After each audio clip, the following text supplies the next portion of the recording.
విష్ణు నివాసం అనేది ఒక కొత్త సినిమా శ్రీ విష్ణు హీరోగా తీసింది.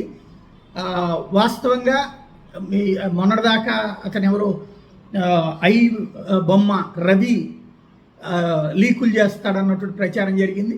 అయితే ఇప్పుడు శ్రీ విష్ణు సంచలన వ్యాఖ్యలు చేశారు. ఎందుకు అర్జెంటుగా రిలీజ్ చేశారు కాదు, సాధారణంగా ఎగ్జామ్స్ టైంలో ఎవరు రిలీజ్ చేయరు, ఇప్పుడు రిలీజ్ చేశారు. దానికి తను తాజాగా చెప్పుకొచ్చింది ఏంటంటే, లీక్ అయింది, అది లాస్ట్ మంతే లీక్ అయింది.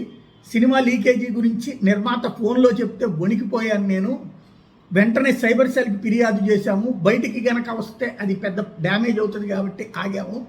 చెన్నై నుంచి మా సినిమా లీక్ అయినట్టు తెలిసింది అన్నటువంటి విషయాన్ని సంచలనాత్మకమైన విషయం ప్రకటించారు. ప్రతి రీల్ని లీక్ చేస్తామంటూ బ్లాక్మెయిల్ చేశారన్నటువంటి అంశాన్ని హైలైట్ చేశారు.